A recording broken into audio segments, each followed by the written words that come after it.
Woohoo! All right, we are live with Pratik Thakker. What is up, Pratik? Thank you for joining us. So, for those that don't know Pratik, I would usually say if you're in Israel or in India on LinkedIn, then you definitely know who Pratik is.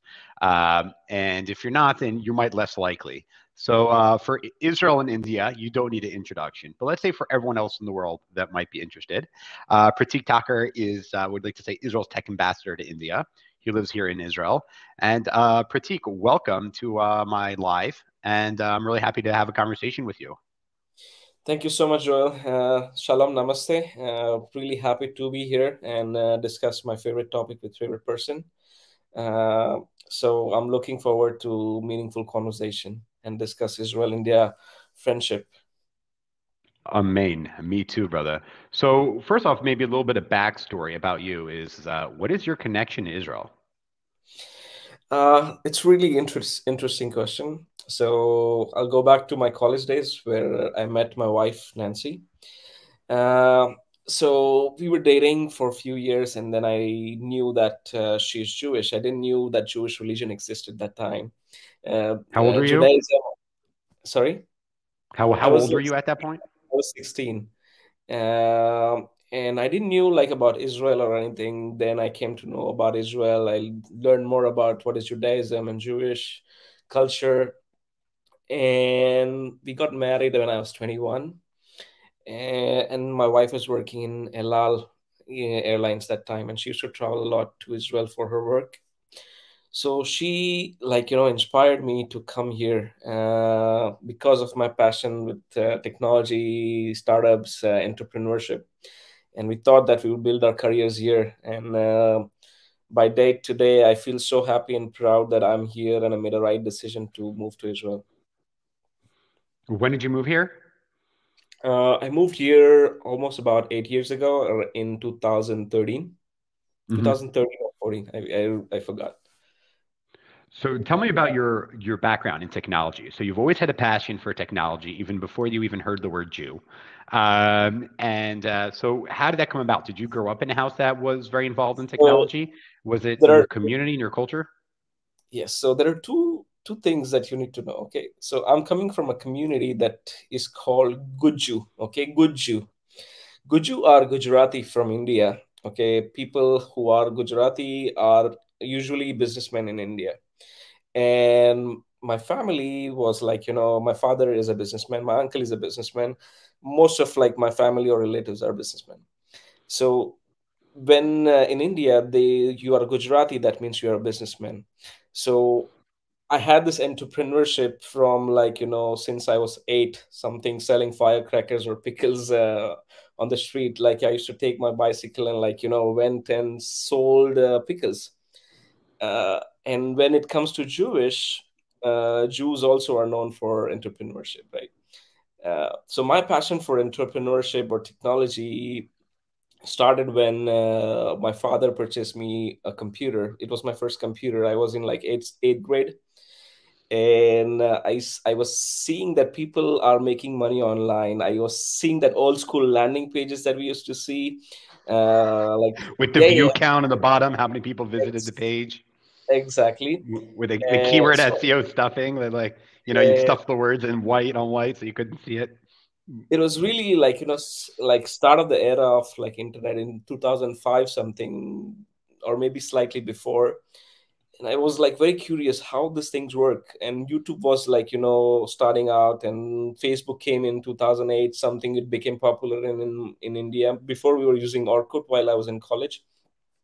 So everything was like, going digital. That made me curious. I want to be in like, digital space, because I saw that this is the future.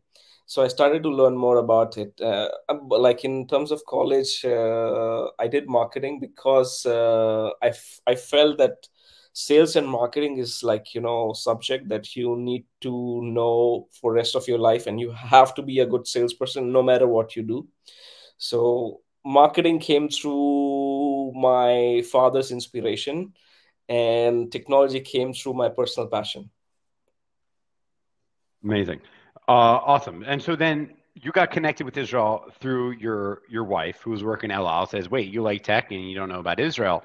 And you're like, "No, what's Israel, right?" So What was No, your first? You I came was and like visited. I was very young. Like, in India, there are still a lot of people who don't know about Israel. But recently, because of India-Israel friendship with Narendra Modi's visit, Prime Minister Narendra Modi's visit to Israel, and after Prime Minister B. Netanyahu visited India, so this friendship took to the new level, and we are seeing greater heights in friendship, and that's how now Israel is known amongst the people who weren't aware about Israel before. So if you go back 5 years, there were still a lot of, like, I would say 65% of people don't know about Israel, and there will be still few 30% of people who won't know about Israel yet. So I was in like one of them while I was dating my wife. So as soon as, I discovered what are the possibilities, I was immediately sold by the idea of being a startup nation, new Silicon Valley, I would say, right? So yeah, it's pretty exciting, and I'm fortunate to be in Israel. By the way, that's why I named my company Wadi Digital, was because of the term Exactly. Silicon Wadi. And you know what's actually interesting is that I learned that everyone in Israel doesn't know that Israelis don't know that term, but everyone that loves tech outside of Israel and like America and India and the rest of the world knows the term Silicon Wadi. It actually has a very detailed Wikipedia entry also, but Israelis had Exactly. no idea. I didn't know that when I moved here. I also moved here. I moved here 8 years ago. So Very, basically, very cool. I Yeah. guess we moved together. Yeah, right. There you go. I went from east to west, and you went from west to east. Exactly. We met in the middle, literally the center of the world, geographically and many other ways. It's the center of the world. I agree. Uh, It's heart so of the you world, I would say. right. So what actually brought? So what really actually brought you here? Would you say is your wife? Would that be correct? Yeah, she was the biggest inspiration. She believed, like, she visited Israel many times, and for her, this is a special place. For every Jew, it's a special place to be visiting the country, living here. So she always wanted that we build our careers here, we build our life here, we raise our children here. So and I'm like, as soon as, like, she discussed this idea of moving here without even thinking or coming for a visit, I directly made Aliyah. So it was like a big risk without knowing where I'm putting my toes in, but everything turned out amazingly well. Awesome. Um, and so the first time you came, was that with your wife? Like, what were your first thoughts when you came to Israel? You came in to visit first, I assume. Is that correct? No, I didn't. I So we got married, and after 1 year, we went to Jewish agency and we applied for Aliyah, and we directly made Aliyah. So it was my So the first time in first time you Israel. visited was Aliyah. Yeah, yeah, my first time. My wife, although, came multiple times before, so I trusted her choice. Is she But watching? Just- yeah, just- I think so. She's watching. What's up, wife? Very cool, very nice. And so you came here. What was your first interaction with tech? Because your wife worked for El Al, so right. So there wasn't tech involved. How did you get into the tech scene? I mean, you come here in a sense, you're an outsider, right? In a way, right. I mean, there are very few Indians, particularly in tech, in Israel. So That is, yeah. how did you maneuver your way into the technology industry, and how did you grow your following? I'd also like to know. So when I started, the first day in Israel was the hardest day of my life. First of all, again, like, leaving your friends, family, your home, uh, it really pulls you down, right? And the emotional part of you wants to go back, and I was in two minds for not just 1 day, for like years. Uh, but, like, the challenge, or being, like, not giving up attitude, what made me, like, survive in Israel. The one thing that helped me was the people of Israel, like, from day one, when we moved here, super helpful. Like, when we make Aliyah or when we move to Israel, people are so helpful, and they wanna actually genuinely show you the right direction, how you can be like, successful in a country where almost everyone is immigrant. So having that warmth from people was the number one thing that I loved. The second part of being like successful in the career was my, lessons I learned from my father. And what I did basically, like, until I got my first job, I took like a job in Airbnb kind of hotel in Jerusalem, and I was doing cleaning. Until then I was doing freelancing. I posted on Secret Jerusalem, which is a Facebook group, that I'm willing to do a free website. So I did like a couple of free website, and from that project I got my first job in Voice of Israel as a reference. So that worked out, like, something you give for free upfront, add value to someone's life, and automatically I landed up in, like, really amusing place that I worked for almost a year. And then I moved to Masa, where, like, I learned more about Zionism. What is I attended Masa So you a million attended years ago. Masa. I brought hundreds and hundreds and thousands of people in my 3 years of career at Masa to Israel on study abroad, internship, or MITF programs, so that they can come and experience what we are experiencing right now. So that 3 years were, like, one of the best times of my career. It was not just work, it was fun, and also, like, learning experience about the country, about the religion, about what is to be, like, being Zionist. So maybe I can say proudly that I'm more Jewish than my wife now. You uh, know what the follow-up question to that is, right? uh, yeah.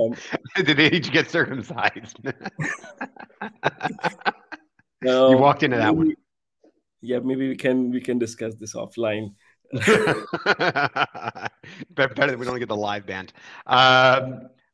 Very interesting. So, there's something about that, about providing value. And what I find this actually very unique to Israel is that people are always want to help. And it's something about being like the Jewish country. And like you're saying, everyone's an immigrant, right? In a sense. So many people are ignorant. Either you're an immigrant or your parents an immigrant, basically. That is the story of Israel, of about like 80% of the population, probably larger than that. And so, I mean, there's always like trying to help each other. And that's a kind of big aspect. And what you did, you brought that and the goodwill of trying to help people with just starting off with some websites, doing it for free. And you've been able to do that and be able to network and connect your way in order to help more people. But many people have been able to do that. Many people, to their credit, have done that. But very few people have built kind of found kind of a voice of their passion, using your passion about, let's say in your case, tech, Israel, and India, and you've brought it all together and you've kind of built a network and a following around that. How did you get from helping other people to finding opportunities to loving tech to expanding your network and meeting people in Israel to actually now leveraging that voice for Indians? So, being successful in, like, place where people are like, everyone is basically genius, is Mhm. challenging. And I realized that, That's such a great quote. Being successful with the genius is challenging. Yeah. like, yeah, you're like, surrounded by like brilliant talents, and you grow when you are around amazing people. That is one thing, and it's not something that you are amazing at something else and I'm amazing at something else. uh, but the most important aspect that helped me succeed in Israel or in my career was decisions that I took in regards to, like, the trends in the market. For example, previously people were building brands for the company, and I realized having a personal brand is like number one priority. And I started, like, inspired by Nas Daily, if you are aware about Nas Daily. Mm-hmm. So I saw him being very successful with his consistency. So learning from his experience of, like, if he can do it in 1,000 days of being consistently creating videos every day, which is crazy. So I took a challenge like almost 650 days ago. I said I will post every day on LinkedIn for 1,000 days without missing any single day, no matter what it takes. And that alone, like, changed my mindset in being more disciplined, because I announced to the world already.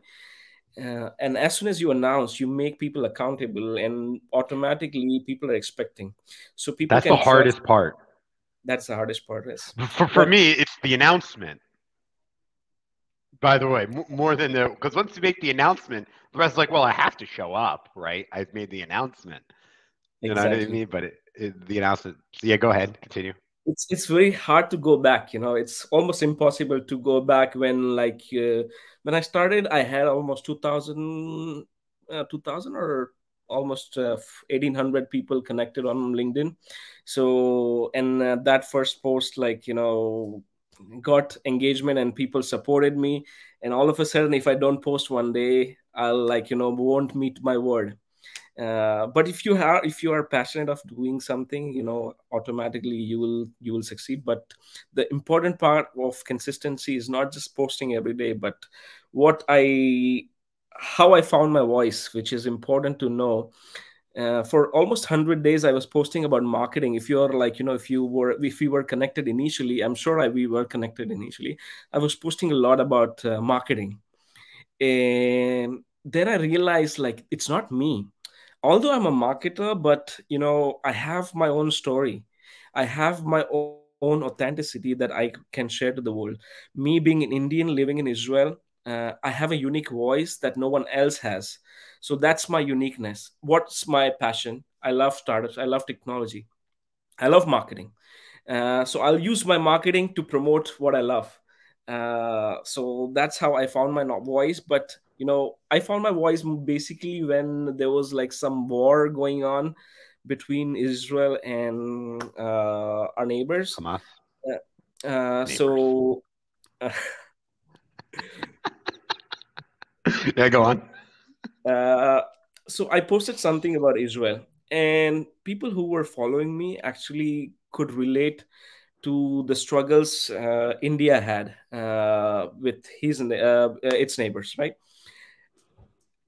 Automatically, like, I believe that what if I share the reality? I'm living in Israel, and what's happening here is something that I can see, experience, and share.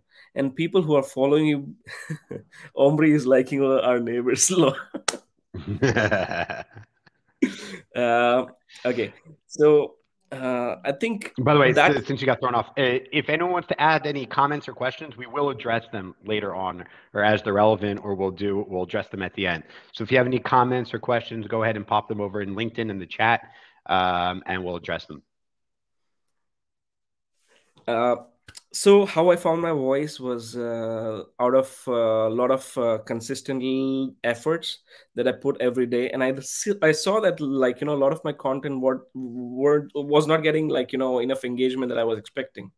So I decided to switch my niche and go and talk about more related to Israel, Israeli technology, Israeli innovation, and why, like, people in India should follow Israeli tech scene. And that's when I found my voice. And automatically people could relate to it, and I almost doubled my following in like almost 40 days. I reached 50K, and now I'm about to reach 100K in like again 40 days, like double That's awesome. double.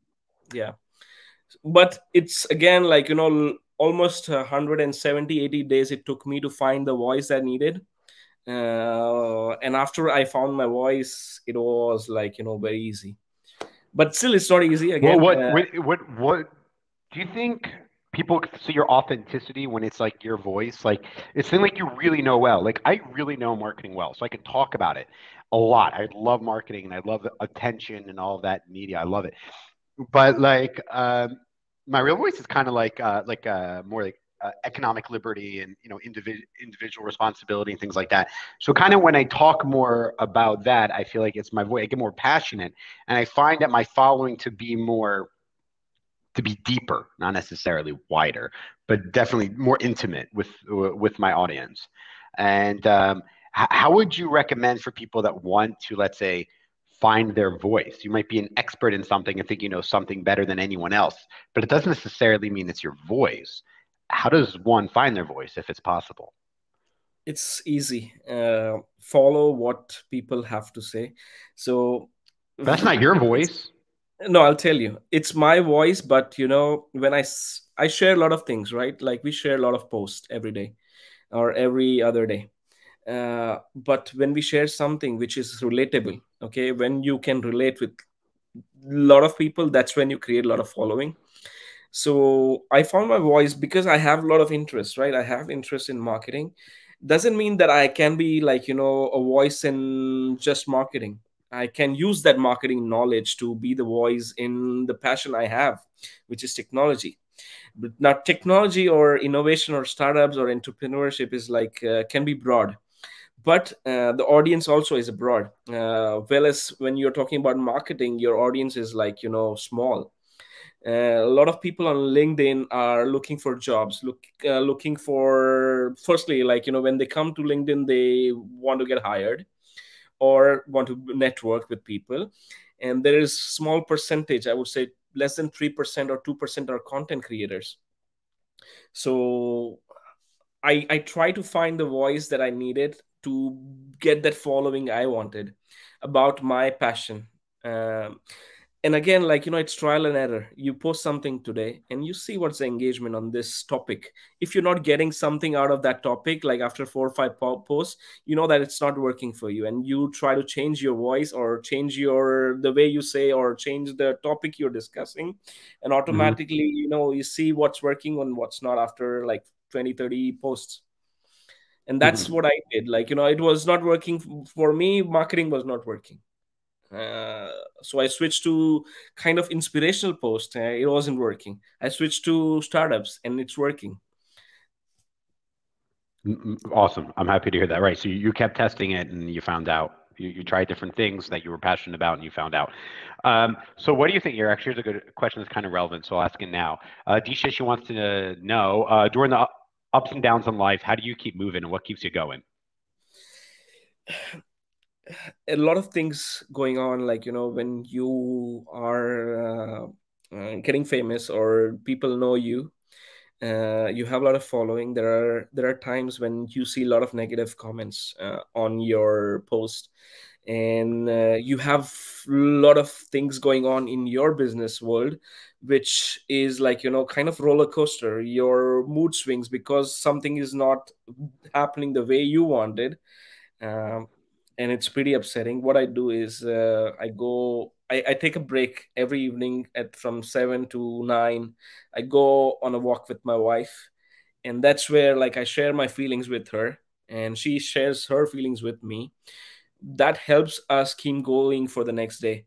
When you talk your heart out with other person you love or care, automatically it releases the stress and tension you have, and that helped me. I'm sure, like I think it's the right thing to do if you're married or if you have a partner, or you can share with your parents. Right. That's a good point. Or if you have a dog, but I don't know if that Yes.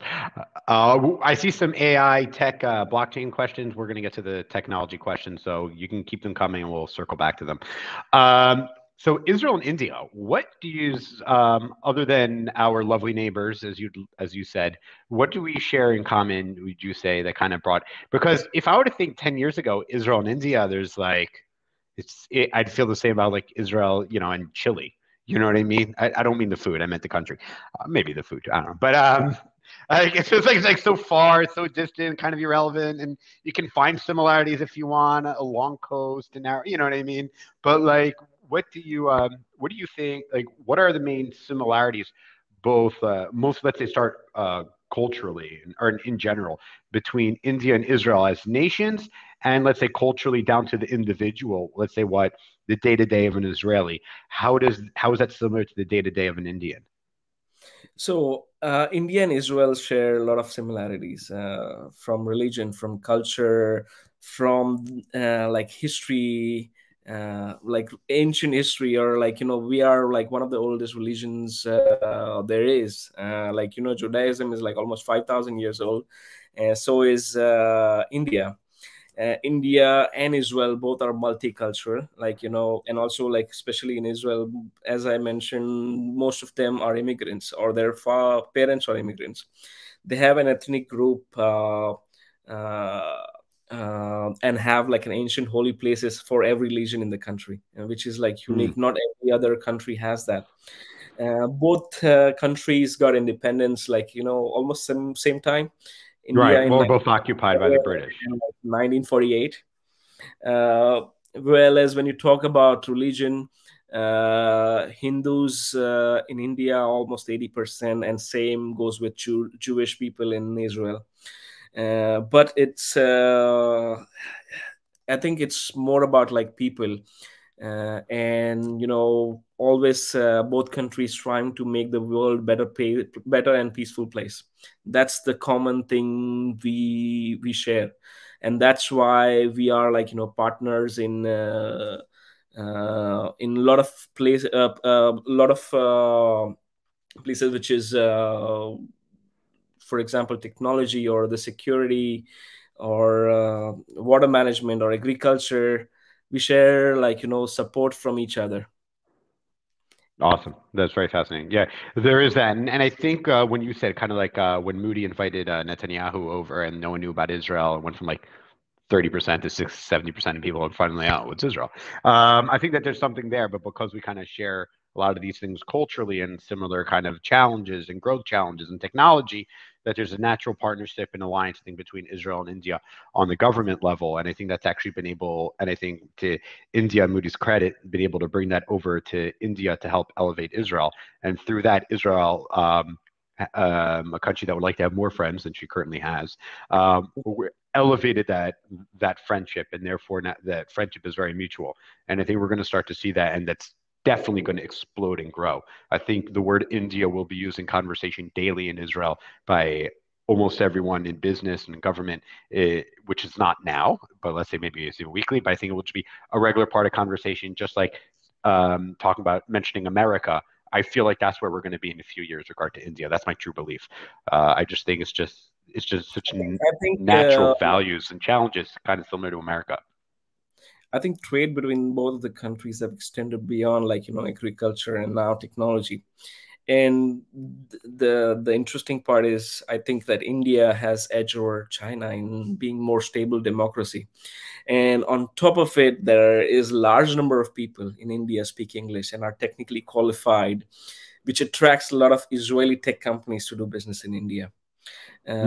So like, I think being an Indian working in Israeli startup and tech scene, I think it's a great opportunity for me being promoting Israeli tech products in India, and like, strengthening this partnership in technology moving forward is, I think, is where like the future is for this relationship. Yeah, and what do you think? Yeah, I totally see that. And between the Indian people and the Israeli people, I feel that like there's not enough like cross-cultural, and I think maybe it's because maybe I think a lot of the culture that's created, let's say in America, for example, is all in English.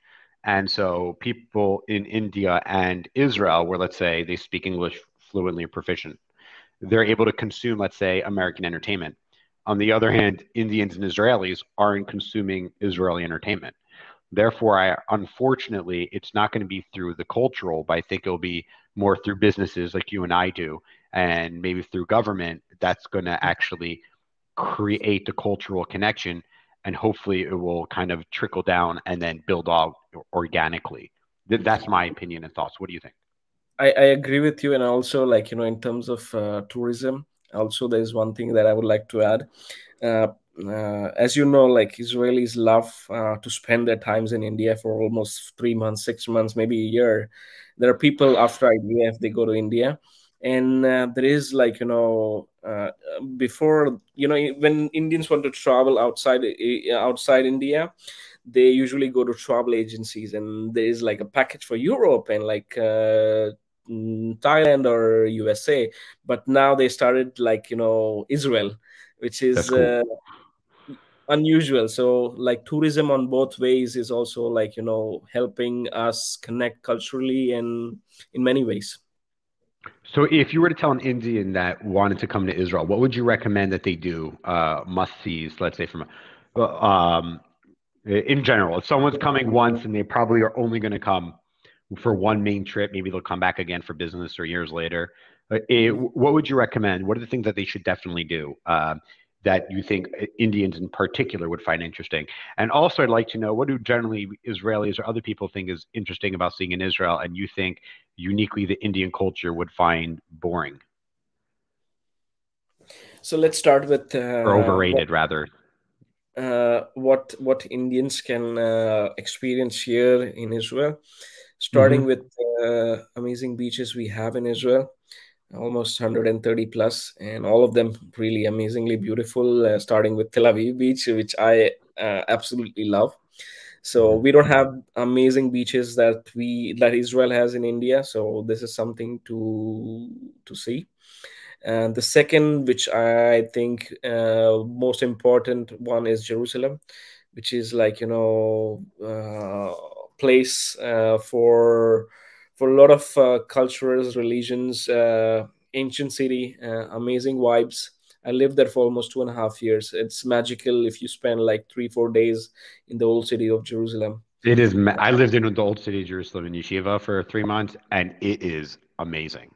Yeah, When you wake absolutely. up there and you're everything, and like, oh, another world leader is gonna like walk by where you live. It's like you're the center of the earth. It is amazing. It is an unusual experience. And I would say magical Dead Sea, which is where you can float, is something to experience. Lowest point on the earth. Breathtaking Mount Hermon. If you are in here in winter around like January, Hmm. February, you can go and play in snow. Also, I love Elat, which is in the desert, but again, really amazing city with a lot of tourists. So I think Israel is like really small country, but it's outstanding because of a lot of things Israel can offer. Being such a small country, you can even like drive by your car like 6 hours from north to south. You can experience amazing mountains with green and like deserts in the south. So Yeah, uh, it's really phenomenal. Also, I mean, the yeah, Jerusalem climate is different from Samaria and Judea, and the Golan, the Galil, and the desert, and even the desert itself has this diversity, given just how small it is. So it is actually absolutely fascinating. And I tell my American friend, it's like everything you have in America, but everything's like within a short drive. No way. So exactly. you don't have to fly to Arizona or fly to the beach or This is just absolutely not as good allowed. skiing. Now, if What? you want to experience Europe, Christmas vibes of Europe, you can just go to Haifa now, and you Mhm. will Or experience Nazareth like, and Bethlehem and Jerusalem also has got some things yeah. going also. And so, what do you think? Is there? And what about, let's say, Israelis going to India? What? So other than, I mean, Israelis go to India a lot, right? And the Indians probably don't notice them because even though it's a huge proportion of Israelis go there, as you said, for an extended period of time, particularly after the army service, Hmm. there's so few of us in net numbers, they're probably not even noticed, other than those working in those tourist spots. Hmm. Um, what would you recommend for if let's say an Israeli like me, married, I have a couple kids, I'm not looking to go backpacking for several months or anything. Let's say I plan on going there with my family for a week. What do you recommend me doing as a family man? I think firstly you have to book a tour and not like go. Israelis Don't go have on like, your don't go on your own. you yeah, because you don't know the language, right? On the streets, there are a percentage of people who don't speak English like you do, right?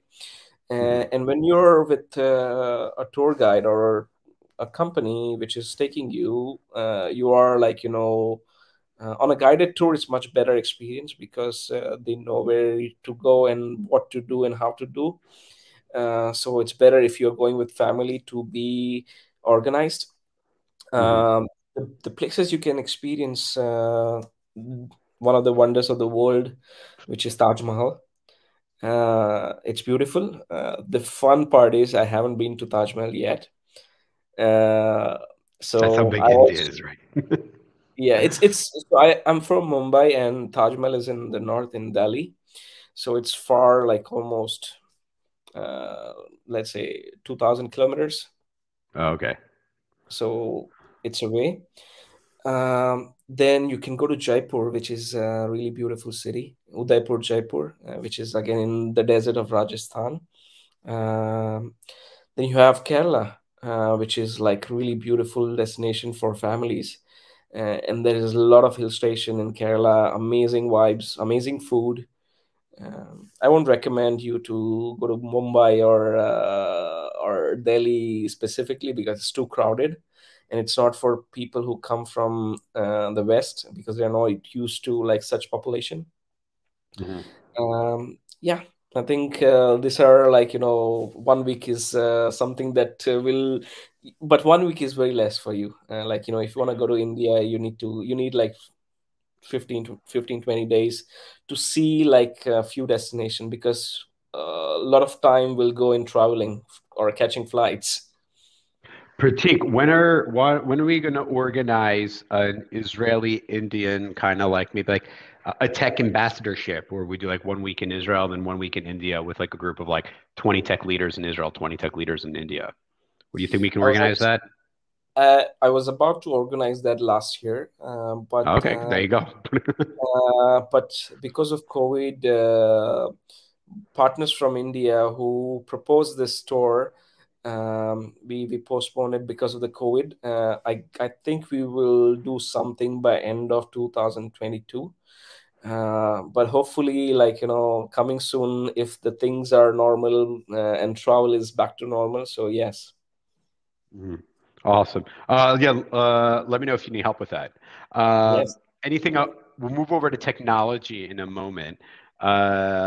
Omri demands us ask his questions. So let's get to it. Pratik, where do you think LinkedIn influencer marketing is heading? It's now like I built a following that I needed, right? Now I was thinking how I can monetize it. So I started a program for startups and technology companies that I believe and I trust that the product is amazing. I know the team, so I offered companies to be their brand ambassador.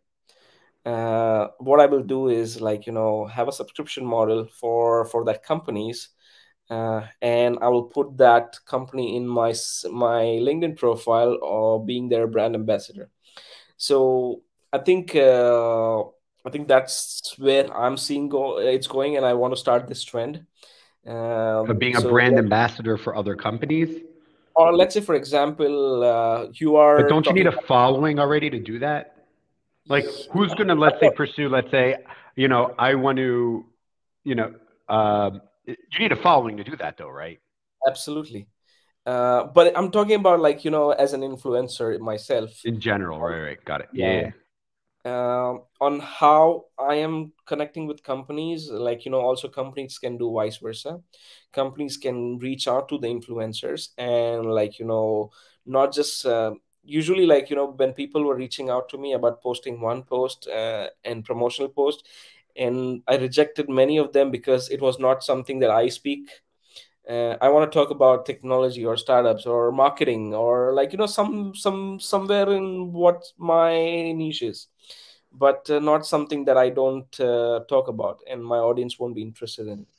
So I'm reaching out to companies now on specific niche I am targeting, and that way it can help them and it will help me as well.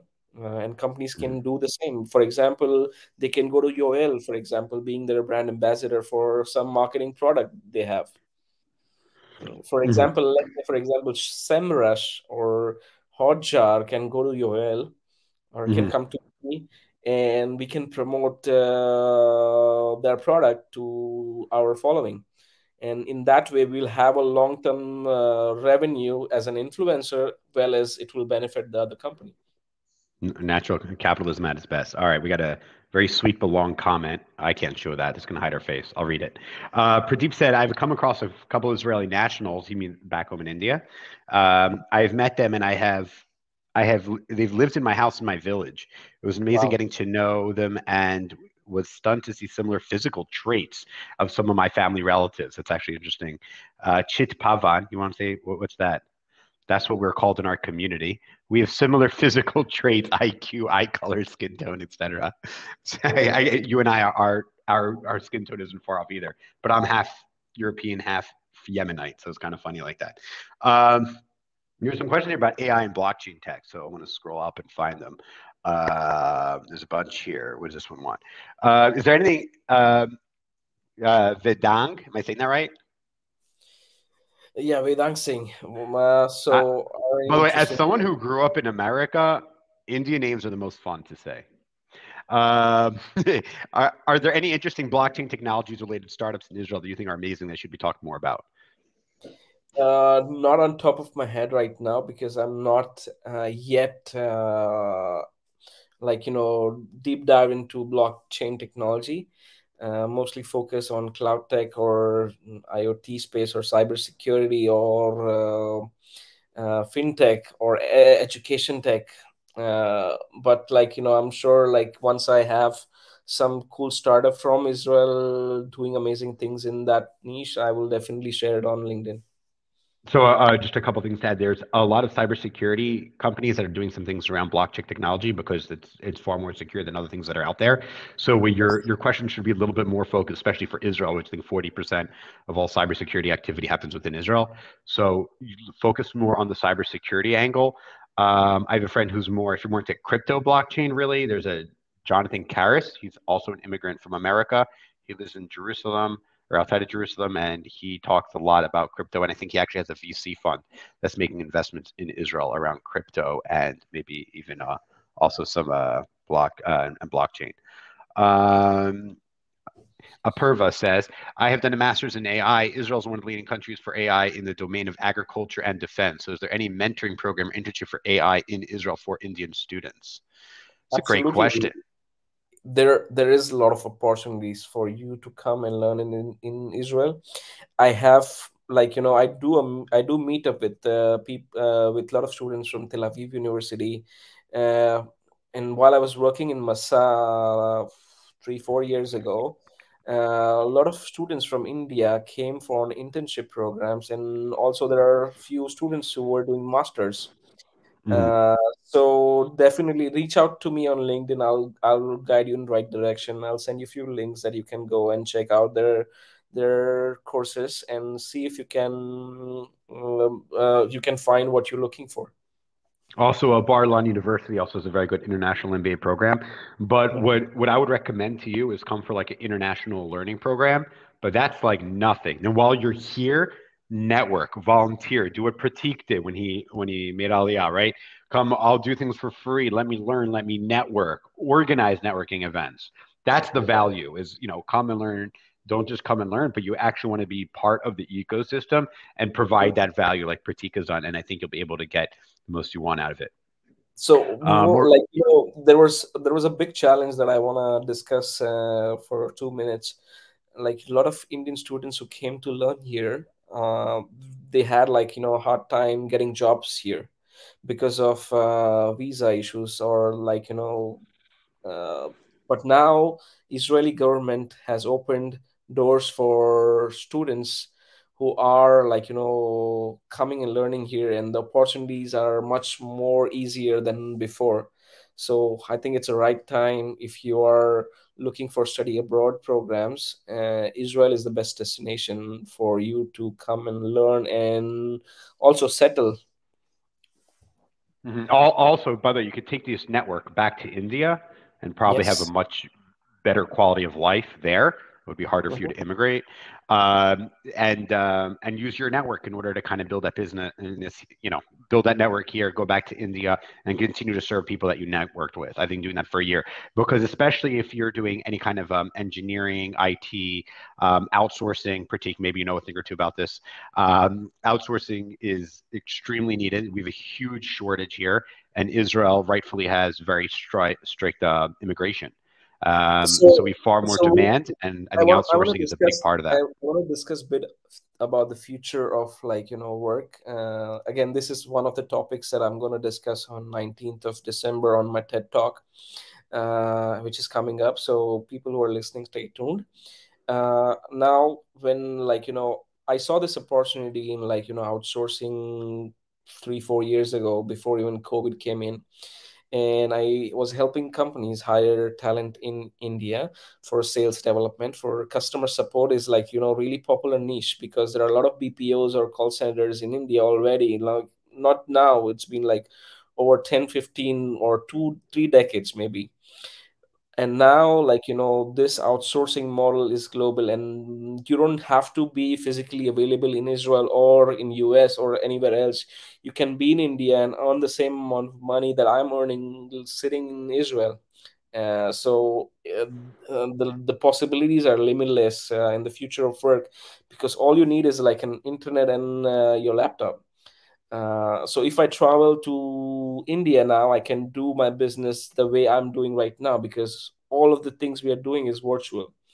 So as Yoel said, you can come and have the experience that you were looking for, and you can go back and work for Israeli company in India. And a lot of Israeli companies are hiring talents in from India. Yeah, and for Israelis, by the way, those with the huge shortage in the prices of engineers and IT has just soared. Mhm. And so I do think outsourcing is an excellent opportunity, not just for you as companies. I mean, good for culture, it's good for learning, it's more profitable because the expenses, the employment costs are probably significantly lower. And then you don't have to go crazy trying to find people here in Israel, even though that would be ideal. But there's like shortage of like 40,000 workers or something in Yes. like IT and tech. And that might not sound a lot for a country with India that has, that rounds their population to the tens of millions or hundreds of millions. But that's an insane 1.3 amount for billion Israel's people. population. What? 1.3 billion people. Yeah, so yeah, like you're rounding to the 100 million. So like 40,000 is like 40,000, 40,000 people are born every hour in India, literally, right? So it's just, but to Israel, it's a big deal because we have like 9 million people. Um, there were, oh man, the more comments are coming in, so it went away. There was so another blockchain question. This time from, did I ask Vidang's question? Yeah, I I mean, it think should be. we Yeah, already wait, discussed. there's some more. All right, let's just say I lost it here. Yeah, Pradeep, what does it take to get into blockchain technology related marketing roles? And are there any blockchain related programs and marketing professionals in Israel? I think we already discussed this. I wouldn't know about professionals, but go to It's LinkedIn very and just search. interesting that people are interested in blockchain a lot. I think I have to focus my And direction. AI, I'm seeing some AI comments as well here. But by the way, I'd like to say make a comment. So I have this theory, which I would say is true. But what I've learned is like cybersecurity has been so huge in Israel, and a lot of it, in my opinion, and I would like to hear your opinion, obviously, is that it's come actually obviously out of the IDF. Is that cybersecurity is needed for defense, and now you're seeing the same thing for kind of for defense and patterns as AI, and then is being a data processing, right? So you're seeing a lot of big data, and I think we're also going to see a lot of future in space and defense because whoever controls the space controls what's going on Earth.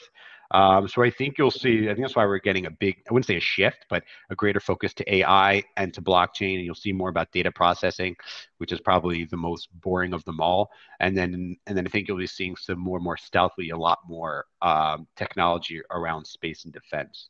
This is where I think the technology is going. Where do you think it's going? And what niches or anything? So AI robotics is number, I would say, number one on the list. And again, blockchain, You crypto. think more than cybersecurity? Yes, cybersecurity also. Globally, yes, probably, but in Israel. Yeah, it cybersecurity complements all of the niches out there, but again, when I say AI and robotics, if you see, it's not going to be used just for future of work, but also it will replace a lot of jobs. It will not just replace, like the way computers were introduced, and we were we thought that it would be a threat to a lot of jobs, and now we are using there were a lot of niche jobs which were created because of computers. Correct. So the AI and robotics or other technology which will come in the future, which also I think it's for good. And one more thing I wanted to discuss. One second, I'm just looking. I had a key pointer which was amazing. Uh, One second. I can't find it for now. Maybe I'll share it afterwards. Okay, cool. So then I'll bring this up, which is relevant. And that is the, oh wait, sorry, we already asked about AI. Okay. Question is visible. What are some of the blockchain? Okay, I already asked some of that questions. Okay, cool. So I want to know a little bit more about kind of, yeah, go ahead. Yeah, yeah. Go ahead, go ahead. No. So if you can elaborate more, if you had more to say on the matter, or did you pull up what you wanted to find? Not yet. I'm trying, but I'm maybe I lost that document. All right, no worries. If you pull it up, let us know. But in the meantime, what are the main technologies in India? Most people think of India as an opportunity to outsource. There's a lot of people and a lot of competition for employment and decent employment in India. And there's so many of them, I think that drives the prices down. And since there's the English, a lot of customer support and things like that have been outsourced. What are other people and some ITs being outsourced to? What technologies is India best known for? What do you think is probably the most undervalued or underknown technology? Maybe not known, but should known. What do you So think? I would share like a lot of aspects that in terms of outsourcing that people are not aware about Indian talent. Uh, I think most of the talents which we have from IIT or like big universities in India, they move abroad because they automatically are hired after they go abroad for study abroad programs. But when there are other talents which are left in India, which for many reasons that they don't go, for example, IT is like number one thing in under IT. I would say there are a lot of web developers. I think almost 400,000 500,000 good web developers out there in India. Yeah, Such a for real. crazy number. Yeah, yeah. How many websites are there? You start to wonder. Like, Yeah, I think it's such a crazy number. so. Web development or app development was like getting very popular in last 10 years, and people have changed their mindset of getting a degree after their high school, and they are focusing more on like learning the skills which are required for succeeding in real life. I And that's where 100% support that. I am anti higher education, even though I have an MBA and everything. I find it to be a huge waste of money and time. I think that's where the Indian education system or the mindset is going, at least in my knowledge. Uh, Second best, I would say, like a lot of people are like educated, they have good English. So what can be outsourced is like virtual assistant jobs, for example, any kind of tech savvy job or companies need a lot of virtual assistant for operation works that can be outsourced. A lot of companies that I'm working with are doing customer support. So live chat is popular, email support is popular, and now we are going into like app market where there are a lot of app and subscription models, and people need support. So we are going to we are helping them as well. What else? Sales development. There is a lot of demand for sales development. A lot of businesses, at least in B2B, struggle to find good sales development, which is something that I figured and I started my company with. So I was working as a side hustle, doing PPC for companies. And then one of my clients said that they want sales development in India. They were like having hard time getting the results they wanted. So I started my company based on this need. and my sister and my brother, they left their jobs and they started doing this full time, and we started the company with 3 people. uh, and now we are like almost providing outsourcing to basically any niche. So we have a question from Anand Chauhan Uh-huh. that's not coming up in the chat. What are the opportunities for Israeli companies in the Indian market while we're on it? Like, so is it basically it's mostly outsourcing IT, some marketing, some services? You said though maybe sales enablement and things like that. Would you say that's probably the bulk of it? How much? What about IT and engineering? Do you think a lot of the engineering and R&D that's necessary that there's a lack of in Israel? Do you see that happening in India too? So, firstly, it's not just about like outsourcing Israeli products. The way I see it, India is a huge country with 1.3 billion plus people, right? Now there are a lot of huge enterprises out there in India. They don't have to reinvent the wheel with the technology, which Israel is already master at, right? What I see an opportunity in terms of Israeli companies can go to India and promote their technology so that Indian can focus on consumer products rather than like enterprise products because of the population there.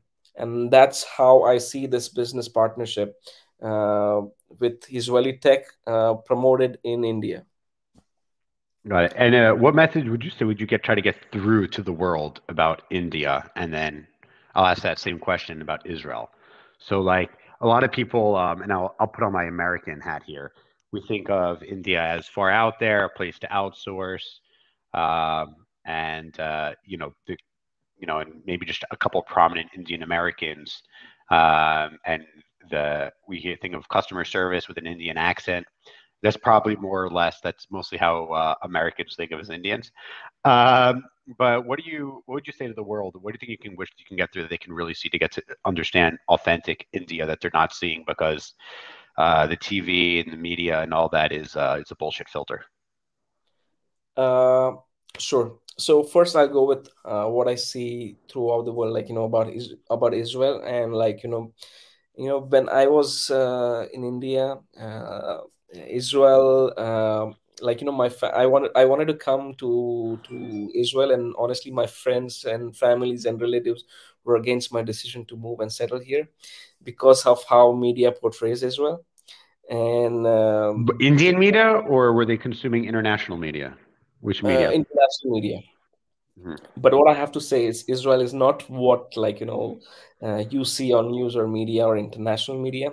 It's not a war zone that everyone feels like on Forda Netflix series. It's full of life. It's full of fun. It's full of diversity from people around the globe. Majority of the population here is immigrant, so it's diverse.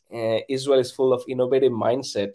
The startup mindset requires to solve the problem, and it's number one thing I love about Israel is its amazing people. As I mentioned earlier, when I moved here, amazing people of Israel helped me to become the person I am today. So the people of Israel, truly believe in like making the world better place. It's not a statement I'm saying it lightly. I really mean it, and that's what I've experienced it. Yeah, Uh, I and think a big problem is people have the filter of the media and they accept that filter as reality, no matter what it is. I mean, I can't tell you how many Israelis will say, "Oh, you're from America," and then they'll like quote movies and they'll think like whatever they saw in the movie is America. And I was just like, "No, honey, that's a Hollywood studio." exactly, exactly. If you are going to compare it to a Hollywood studio, it'd probably be the one with Alec Baldwin in it, it ends up being a tragedy. Sorry for the dry joke. What do you think people should know about Israel? Like that you think that they don't know, like people throughout the world, if you were to kind of say the same question I asked you kind of about sorry, not about Israel, but India. Same question I asked you about Israel. So the number one thing, maybe I'm not sure, world sees it or not.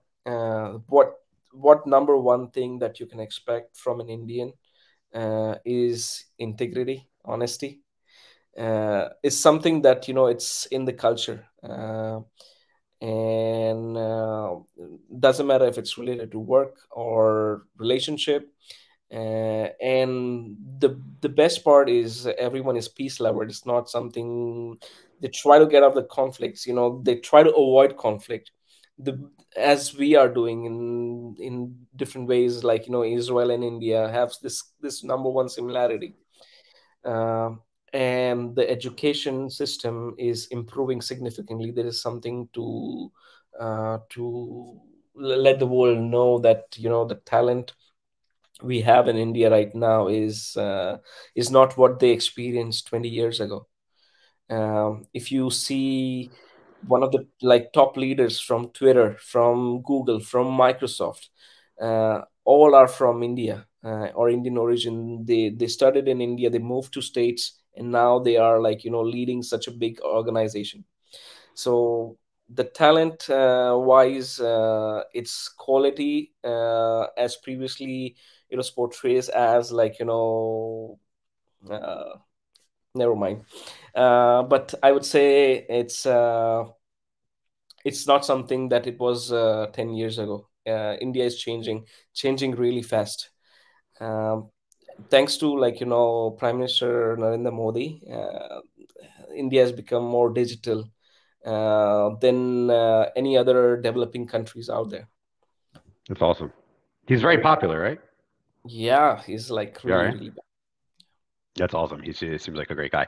Pratik, thank you. Is there anything else, any other questions or comments, anything else that you think that you want to share that we should know about, either Israel or India, that you feel that you have a better grasp on that people don't?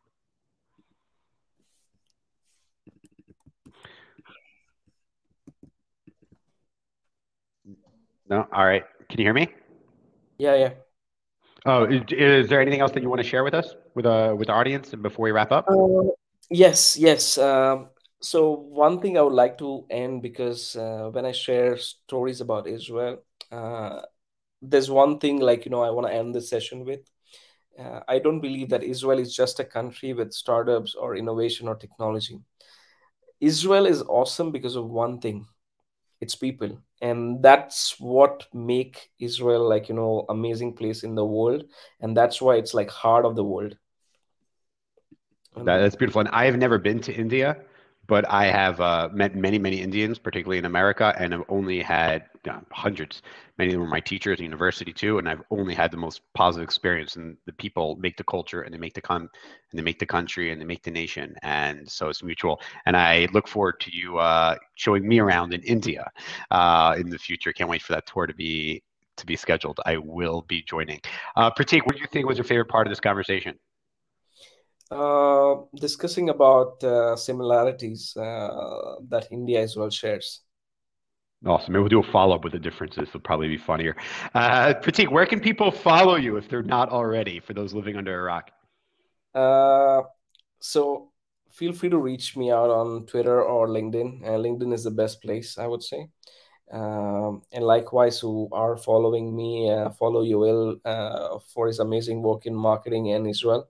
So thank you everyone for listening. And if you have any questions, feel free to message me on LinkedIn, and I'll be happy to answer you personally.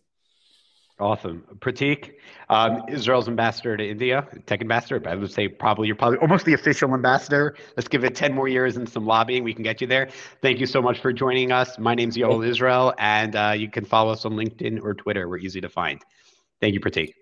Shalom, namaste. Namaste.